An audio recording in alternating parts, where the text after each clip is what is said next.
You're watching Chasing the Tide, your saltwater connection on the Paddle and Fin Network.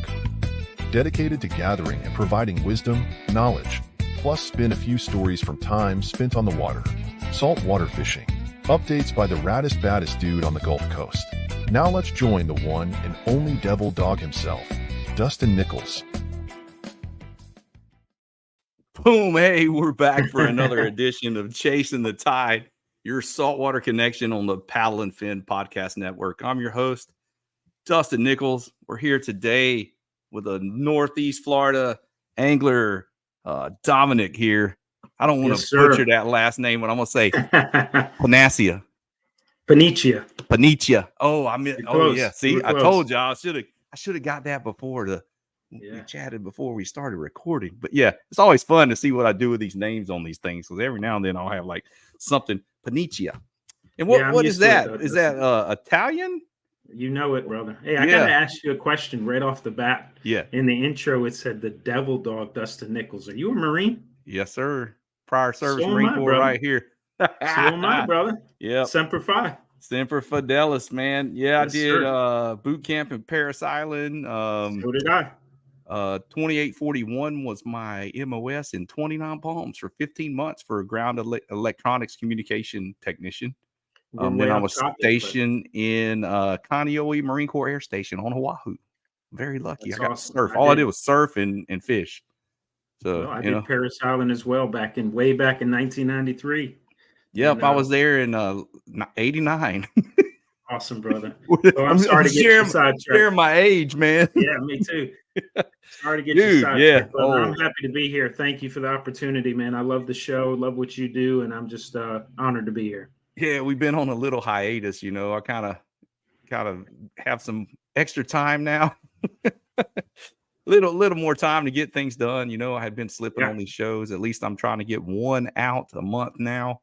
I know everybody had been asking, hey, when's Chasing the Tide coming back? And you know, you can always go back and start watching. I think I got 4 seasons, I think, already. Crazy. It's awesome. But yeah, Paddle and Fin been around a while. We're stoked to still be running strong and everything. Got a couple new things coming down the pipes too. And you know, it's been pretty crazy, man. I fished a boat tournament this weekend. We got our butts kicked. We got stuck in a lightning storm. You're gonna hear me squealing like a freaking little fraidy cat, I guess. I don't know. It's supposed to be some tough thing, jarhead, man. But I'm telling you, when the lightning starts busting within a half a mile of you and you see it hitting the water and it blowing the water up and you feel it, nope. Yeah, I hear you. We put all the rods down. It was pouring down. It was just like, nah, we're not even dealing with this, man. Yeah, I came back from a trip recently and I was editing some video. And I look behind me and I see the lightning strike behind me in the distance. And I'm like, man, I didn't even realize it. Yeah, I don't play with the lightning either, brother. No, I can deal with the rain. I don't mind getting wet, but the flash bang, just like you don't want to be near no hand grenade when it goes off. No, sir. Dang sure don't want to be near no lightning. Not at all. Well, hey, normally we just let the guest introduce themselves to everybody. And then give us a little background on your kayak beginnings. What led you into that plastic boat? You probably heard this 1,000 times. It's the same, kind of story. I grew up in the Northeast, actually, where I didn't really have a lot of exposure to this climate down here and these waterways and what Florida has to offer. I moved down as a teenager. Got lucky enough that one of my best friends, when I moved down here, his father was a commercial fisherman down in Cortez, Florida, in the Bradenton area. And first exposure to, being on a boat and being in that environment. I just got the bug for everything to do with salt water. And probably started like many people do here with the surf fishing and the surf fishing bug and the whole setup and everything. And you think, you're doing everything you need to do. And that suffices for a while. Probably for like it does for a lot of people. And then that ventures you into that getting on buddies' boats and friends' boats and fishing any chance you can get on people's boats. And then it led to my own boat. And I was probably a boat fisherman for a solid, 10, 12 years, doing fantastic inshore up here in Northeast Florida. And then you start realizing you're not quite getting exactly where you want to be.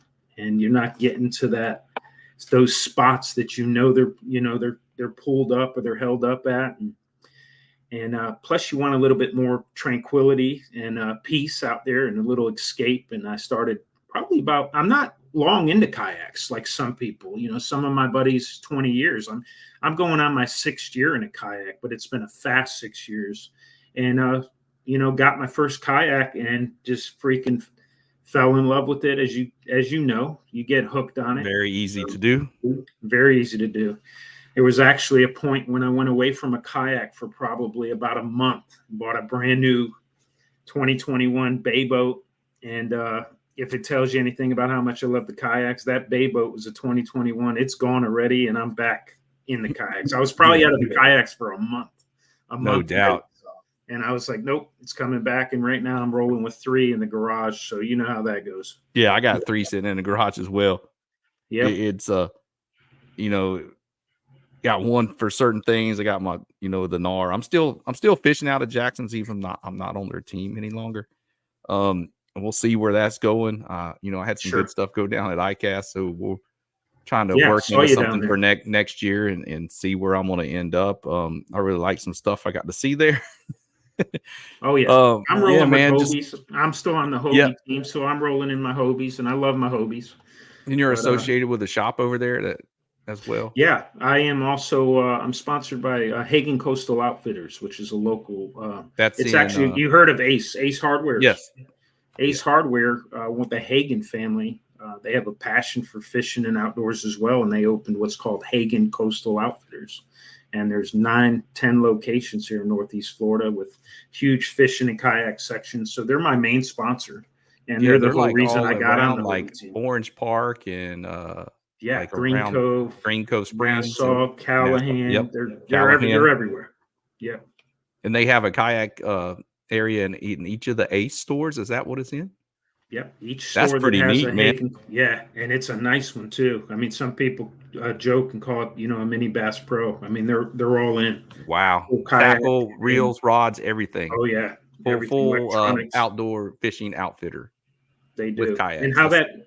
And how that benefits them is me being local, people that are interested in kayaks. I'm willing to meet them there, no cost to them, and walk them through. Because you know how it is. People think they know what they need and they buy all this stuff. And I'm there to say, you know what, what are you doing? What type of fishing? This is what you need. And I'll even take them out if they want me to. So right. I mean, a lot of people in kayaking are in it for the minimalist approach. Sure. And I do like that at times, but most of the time I'm gonna have a rod with every application I want. I'm gonna have a top water, I have a weight bait, I'm gonna have a plastic, I'm gonna have a weedless presentation, and possibly a spinner bait or chatterbait, and a popping cork with a shrimp imitation, something like that. Yeah, 6 rods usually. Yeah, 6 rods. And bass fishing, different story. I'll have as many as 11. I could have 11 rods on the yak. Yeah. Wow. Yeah, I'll have 11. My crate will hold 8. Then I got a side stager that holds 2 more, and then I got the in-hole rod storage as well. I can throw a few in there if I need to, or use the flush mounted holders and throw them. That's where I usually have my little Cinco. Is in where I can grab it real quick. Say if I got a short strike on a frog or something, I can grab it real quick and sling it in there. Or I got a little small weedless shrimp imitation there if I'm fishing top water, close to grass or something, and I got they're all trying to blow it up and just kind of pushing it out of the water. I'll just fire the little shrimp imitation in behind that top water and usually hook up, sharing some stuff. Hey, I like it. I'm not the bass guy, so you don't have to worry about that. I am saltwater 98% of the time.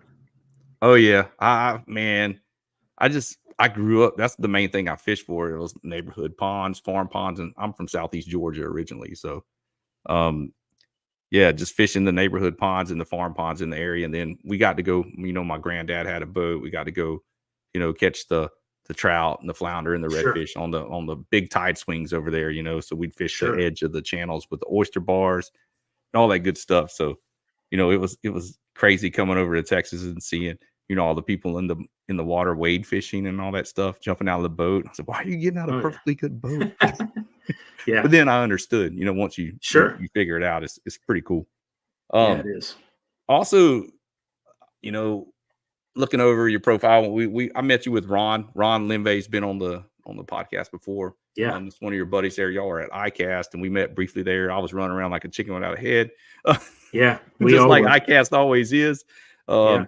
But yeah, I also saw that you're ACA certified as well. So Yeah, I what took am. you that route, and what are some of your how it changed your outlook on water safety and different things? You can touch on any of that? Yeah. Well, I was doing all my own fishing, and when I got into the YouTube stuff and everything, and then when I got picked up by Hagen Coastal Outfitters, I started doing charters on kayaks. And then with that, I wanted to make sure I did everything right. So I went the insurance route, and I wanted to make sure I was fully insured for everything. And then, as I said, with Hagen, there's a lot of times that people that are considering kayaks want me to take them out on demos and stuff. So Hagen actually brought up the idea. They said, "Hey, would you be willing to get an ACA certification and become, a certified kayak instructor?" And I said, let's talk about what that entails. I'm not, we gave up our age at the beginning of this class. So Yeah. I said, what does that entail? And it was pretty intensive, but the competitiveness in me said, you know what, let me give this a shot. So they said, listen, it's going to look good on a resume. Plus it's going to improve your kayak ability, your knowledge and all that. And I said, I'm all in. So I went to that class not really knowing what it was going to entail. And let me tell you what, they take it very, very serious. And looking back, when you talk about just comfort on a kayak and safety, Yes. I'm so glad I did it. And one of the main things they cover is, self recovery, rescue, especially recovery, yeah. Exactly. I mean, I don't venture offshore. I'm an inshore, intercoastal type guy, but there are a lot of people in Florida that do go offshore. And hey, it's probably inevitable at some point you're going to flip that yak, no matter how safe you are. And knowing and learning how to recover that 135-pound yak, flip it over when you're not touching the bottom, and then learning the ways and the proper ways to get back on that yak is let's call it what it is. It could be life saving. So that was a lot of it, and then just controlling the yak and the things I learned. It was a great experience, and it looks good too. I feel more confident when I take people out. A lot of them are first timers. I feel more confident that I can do what I need to do if something, God forbid, happened to them as well. Not only myself, but them as well. Yeah, and that's what can be, intimidating to some of those. You meet a lot of new people on the water, and then, man, I'll have some young kids, and I'll be like, "Hey, y'all know you're supposed to have a 360 light and a PFD. At least it has to be on your vessel, but I'd suggest wearing it. Some of the channels are 8-10 foot deep." And they're like, "Man, I'm good." I'm like, "Hey, let me tell you right now. The last year and a half of the Marine Corps, I was the water survival instructor. I did the MCIWS training, and that's pretty dang tedious training, to teach combat water survival and the swim qualifications, all that in the Marine Corps, and I've surfed some pretty heavy waves across my travels and stuff. And I know what water can do, and I swim like a fish, but I know what it can do. Yeah. And I'm like, and these kids think they're just bulletproof. And I'm like, man, y'all really need to take this serious out there.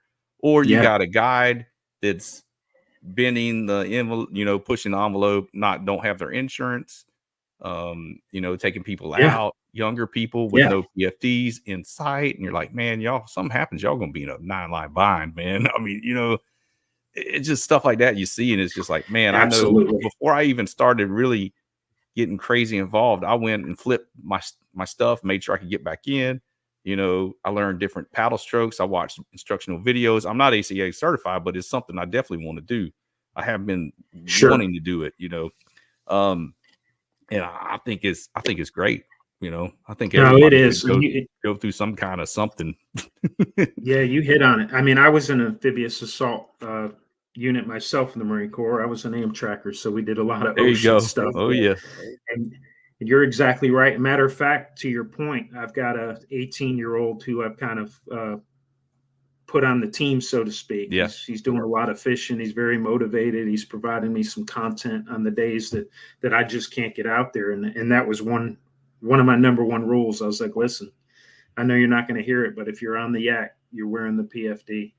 And really, with the technology and the comfort nowadays, and you'll probably get some flack for this, but really, there's really not a reason not to wear it. I mean, it's almost like you don't even know what's on after a couple times you wear it, and it's it's just you mention anything on a post, and they're like, "Oh, just another overreach of regulation and this and that." I was like, "Dude, you never know until something happens.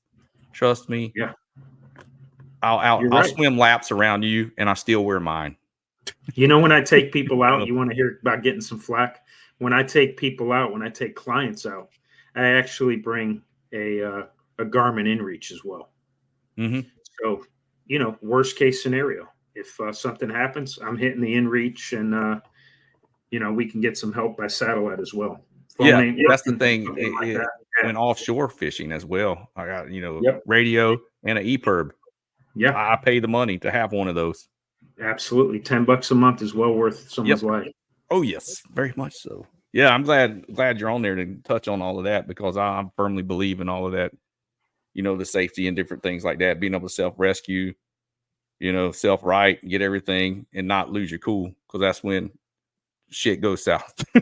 Absolutely. If you do the class, though, let me give you a bit of advice. If you do take the ACA certification, it's geared towards a lot of sit inside ocean touring kayaks. It's not built for the 38-inch wide, 14-foot kayak. So I'm going to tell you right now, there's a difference. It's a struggle. So go out there and do some practicing prior, and just get used to what you're going to be dealing with out there. Right on, man. Shoot, yeah. So I'm glad we got to touch base on all of that stuff there. That's some good info right there to you know, just staying safe on the water and everything. Got a lot of beginners out there. You know, it has kayak fishing, you know, it's grown like crazy. You know, especially during the COVID years, everybody's wanting to get on the water, you know, and hopefully, you know, most of them's kind of stuck with it though. So, you know, we still got a lot of, you know, newer anglers out there on the water that need to know these things. So Northeast Florida. Okay. Your area, you fish a lot. Northeast, Palm Coast kind of area, St. Augustine. No, I'm north of that. You're north of there. Okay. You're more St. Augustine, Jacksonville, Ponte Vedra. Yeah. I'd say predominantly, if I'm fishing, it's going to be from the St. Augustine to the, I'm sure you're familiar with the Heckscher area, the Northeast Florida, Georgia line, so to speak. And anywhere in between that area. Now, I will venture. We do probably, you mentioned Rond earlier. We got a little crew that will do probably a couple trips a year. We'll either go to Crystal River, Steenhatchee, Jupiter, Cocoa Beach. But 90% of the time, 90% of the time I am from Florida, Georgia line down to about St. Augustine, or a little bit south, maybe to Flagler County. Yeah, into Flagler. Yeah, there's some good stuff down there. Matanzas. Boy, you from Matanzas? I remember going and surfing down there, Crescent Beach and all that. And, you know, I think we were like 16 or 17. We were down there surfing, and we pull up to these waves, nice little break, you know, couple little peaks on this one little sandbar. And we were going out, and, you know, we had Georgia plates. So they said, boy, you ain't from Matanzas. Right. Y'all need to get on out of here. I was like, man, it's all good. We just surfing, you know. Yeah, I still remember that Matanzas Inlet. That Matanzas Inlet's a little crazy. Yeah. Yeah, we were a little crazy too. Yeah. That's back then in them crazy days. I think in Fernandina Beach, I think we pulled a girl working the Taco Bell drive-thru into the car. Like, we thought she was cute. So yeah, that's back then. Yeah, kidnapper. Add that to my resume. Jesus. You were 16, 17. You know, I think we were that show Jackass. I think we were that before that even came out. Like, for real. Wow. Okay. we did some silly stuff back in the day. I then joined the Marine Corps and did even more silly stuff. Yeah.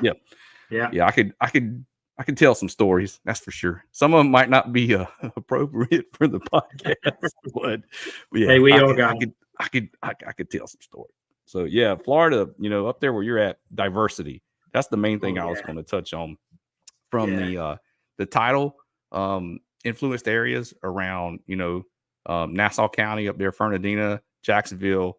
You know, you got a lot of tidal stuff, and then as you move further south, you get a little less tidal movement, and then you got the, you know, Indian River. You got some different stuff down there in Melbourne, Cocoa Beach, Titusville, and then as you go further south, you know, and then even where you go inland, like, or back to the Gulf Coast, you have the Crystal River, Steenhatchee, and all that good stuff. Right. Keaton Beach, and oh man, yeah, I like that area. Yeah, I love the So diversity. yeah, there's a It's lot of diversity, a lot of different fish. You know, you can go running and catch snook. I mean, sometimes y'all got snook up St. Augustine way, you know, getting oh some yeah, decent ones up around there, here and there. And then there's a couple good areas for trophy trout. I'm not saying oh yeah, names because a lot yeah. of We won't people, mention that. they blow it up and they don't know Yeah, how they to do. take care of the fish. We've But got yeah, dynamite trout here. it's a pretty neat place over there. You know, there's a lot of diversity in the area, and I like to go to Florida. I do like to get over there. I told Ron, It's I said, I'm crazy to coming over fish. in the fall or the spring. Maybe not the fall this year. Maybe the spring next year, probably like March, April. I'm gonna try to make it and get on some water, Yeah, get on the let's water go. for trout with y'all. We'll try to do a Let's good do it. trip over there. Yeah, What's but crazy they're about fishing Jacksonville area too is like if I'm heading to some of my spots up in Northeast Jacksonville, mhm. you drive through that big city. You know, Yes. Jacksonville. Let's be honest now. Jacksonville's become a big city. I mean, over 1 million people, and you're driving through downtown to get to some of them spots that are 10 Yeah. minutes away from downtown Oh, Jacksonville, and then right. you're Yeah. in the middle of the salt marsh that's pristine and no one around, and you're like, man, this is incredible. And actually, the city limits of Jacksonville, I don't know if it still is, but it used to be the largest city in the Still country, is. square mileage wise, Still is largest city in the country by by square mileage. It's by area. Yeah, massive massive. area. Yeah, yeah, yeah. That's how I went. I lived in Jacksonville for, I think, almost 5 years, all through elementary school. Right before I went to middle school, I moved back up to Georgia. I was down in Jacksonville. I still remember, you know, going to what is that inlet that goes across from the jetties? Um, the big jetties, Sisters the Creek, Mayport. There's Mayport, the and jetty Sisters Creek. there. Yeah, you go across Mayport, go across the ferry, and then that bridge you go across. That there's a sound, or I forgot what it's called right there. But yeah, I remember Yeah, Camp Alamacani.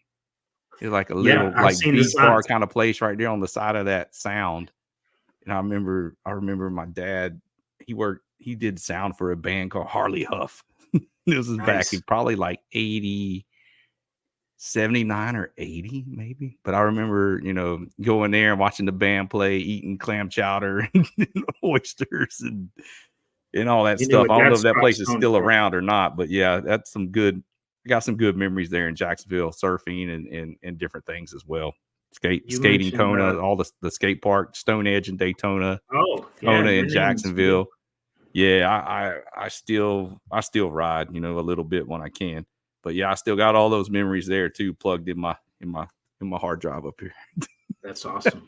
You mentioned Mayport, and Yep. it's known for them giant bull redfish too. We get the Oh big yeah. boys up in there. Oh yeah, they get really big up in there in that river. Yes, sir. They do. There's a lot of good areas all around there. That Mhm. Clapboard Creek and all that. It's just endless, like little finger creeks and everything with shell and stuff up in that Clapboard Oh area. yeah, It's pretty love neat. clapboard. Yep, good stuff over there. So yeah, man. Just like we were talking, a lot of diversity there in Florida, and in the St. Johns River and all the systems it runs to, you know, Robbins. You got Orange Lake, Crescent Lake. You got all those lakes down there. You know, so many bass fishing opportunities as well. I mean, that's what's Sure. known to Florida string largemouth and grow some big fish down there. Just the weather and the grass and everything they have is just perfect, you know, combination.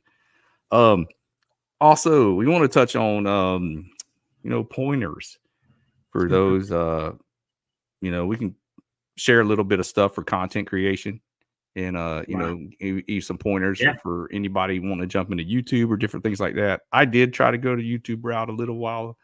I mean, probably 4 or 5 years ago, I was messing around and trying to put a video up. I just can't do one every week. So I didn't It's really feel tough. like my So channel was going to grow by doing that. So I just kind of backed off. And now I've recently started posting shorts on there again and just trying to pick up and do few little other things. I know it's tough. I was just going to say the struggles with that got to be real.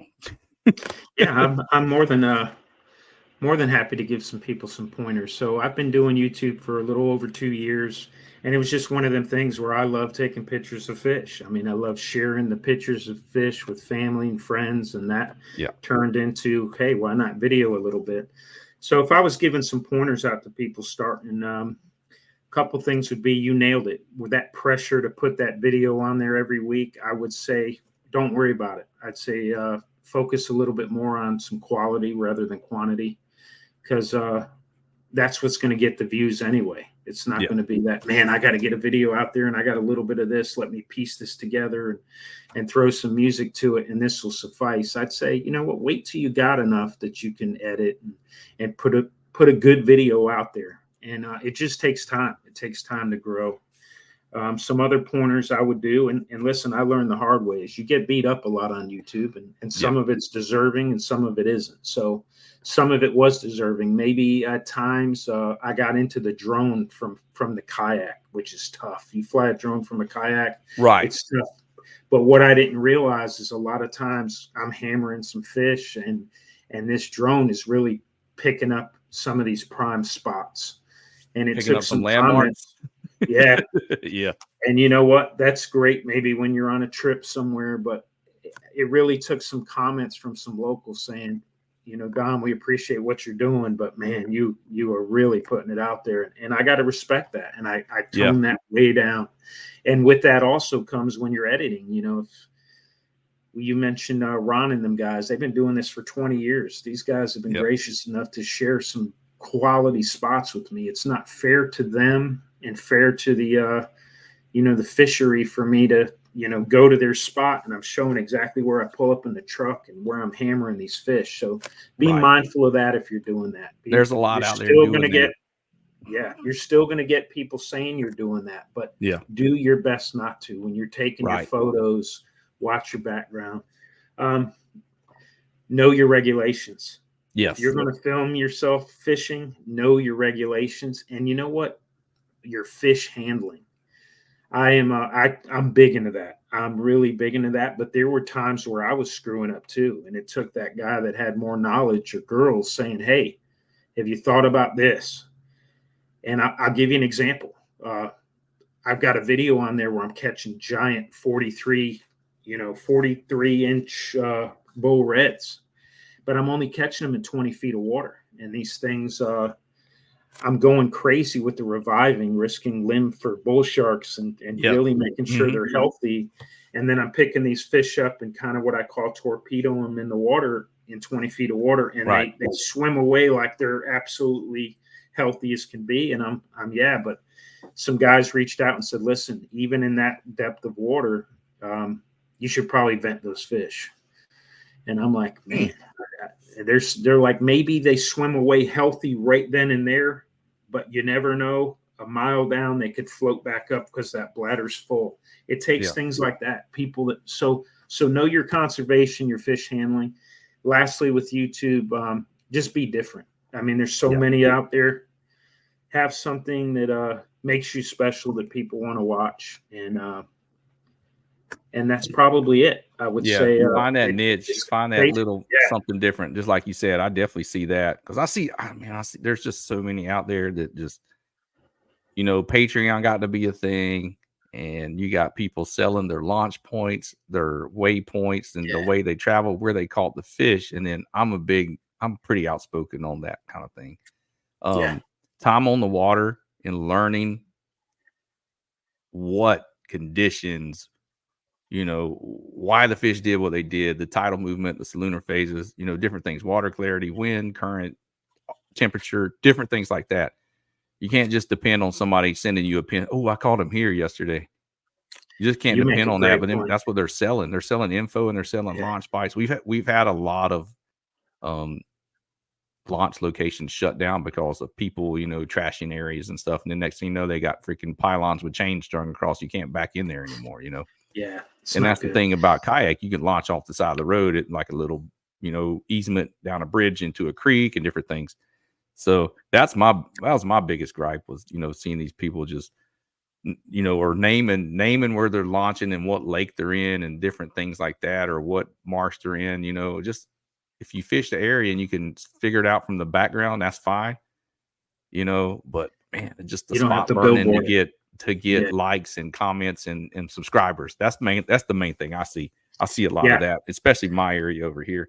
There's just too And many of them that are like, oh, fish this here, and they're like, exactly. And then they got like the picture of the freaking bridge in the background, and you can see the flats. And I'm like, oh gosh, they're putting all this stuff out there, you know. yeah, that's And there's probably some, my biggest tip. At first, you can get caught up in that yep, subscribers and likes and making people happy, and just be respectful of them spots and what people have shared with you. And once again, know your fish handling, know your yep, regulations. You don't want to get embarrassed on there. I mean, no, I'll give you it's a reputation. I entered a CA Richardson tournament probably a couple of years ago, and one of the categories was snook, and it was my first CA tournament. It was a catch photo release, and there was a misprint on the tournament regulations, and I ended up catching it was a #1 snook. It would have won the snook division. But I posted a video of that catch on YouTube a couple weeks after, where I was using a live mud minnow. mm-hmm. And someone commented, actually Ron's buddy noticed that I was in that tournament and used that mud minnow to catch that fish. And I honestly didn't know it was artificial only. Oh, So it would have been easy for someone to say, well, the rules were, the rules didn't say it and that fish is staying, but that YouTube reputation, yeah, and your right, reputation moving forward is what counts. And I contacted him. I said, hey, please take that fish down. I didn't know it was artificial only. He said, well, we messed up. We'll keep it. I said, no, sir, take it down. yeah, So they took the fish down. So when you start these channels, think long-term and think about that reputation and how you're going to be received. yep, definitely. Well, right on, man. We're moving right along. Yeah. Cool deal. All right, I usually do a couple things on the podcast where we talk about, I got to pick 3. It's going to be your 3 combos. If you're going to have 3 rods with you, absolutely 3 rods for a day of targeting trophy speckled trout. Tell me what it's going to be. Rod, reel, line, lure. Go.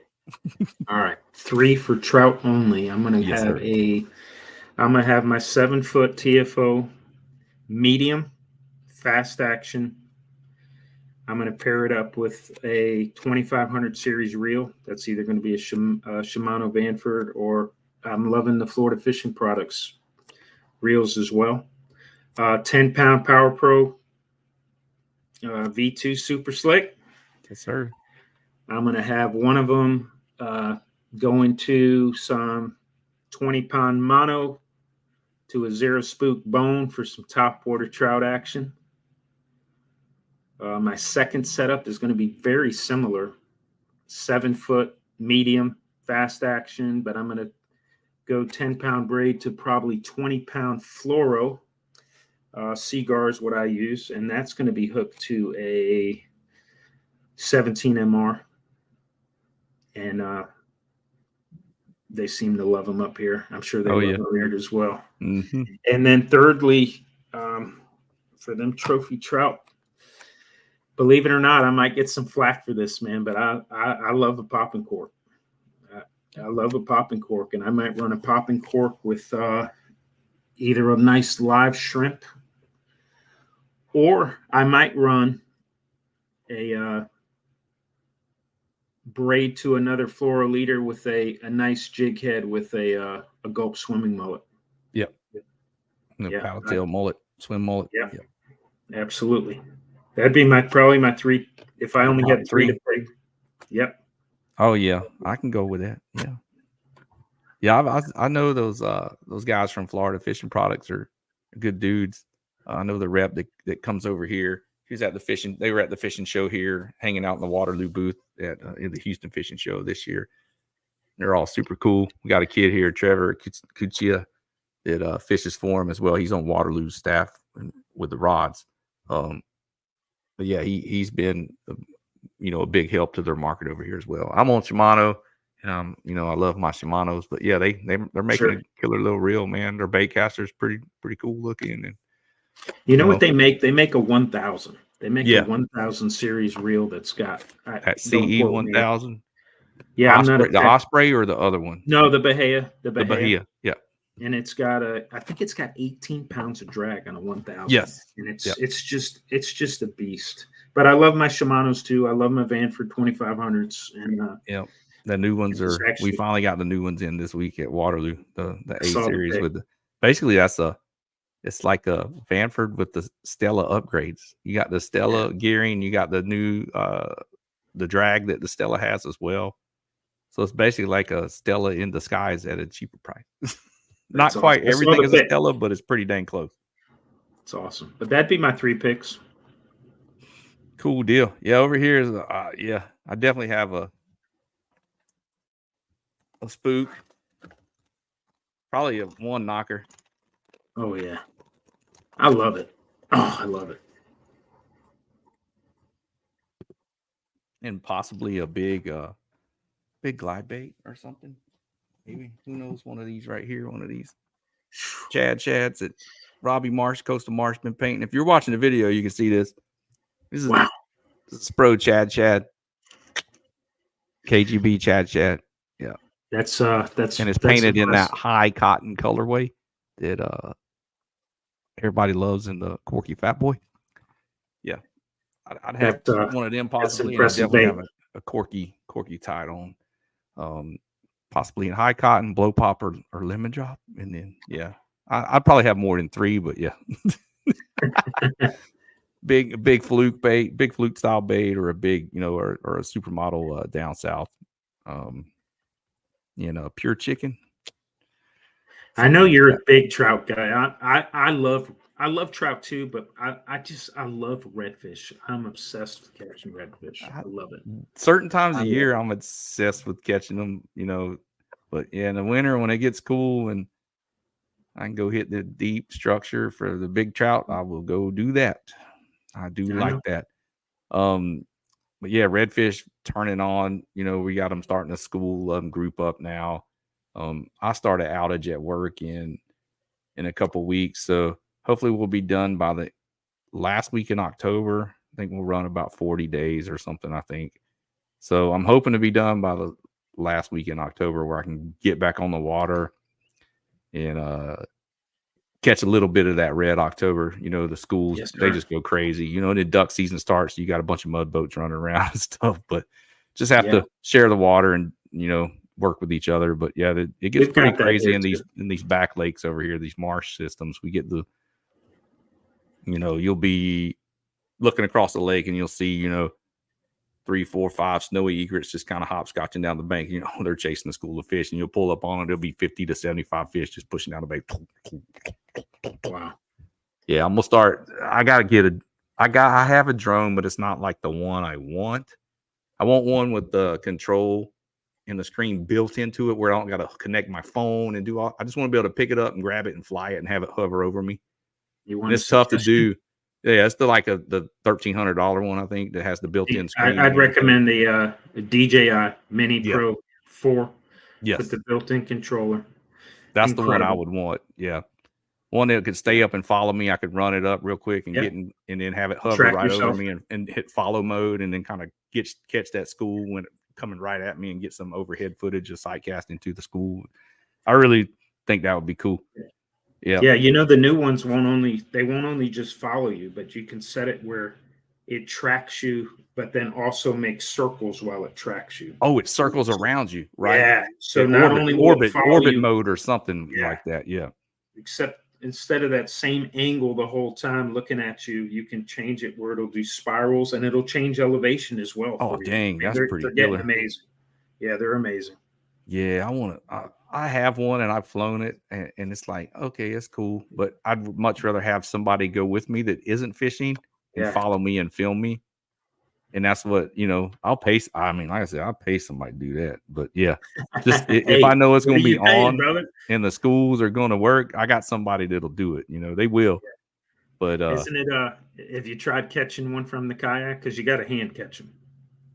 Have you flown one from a kayak? Not yet. No, that's going to be fun.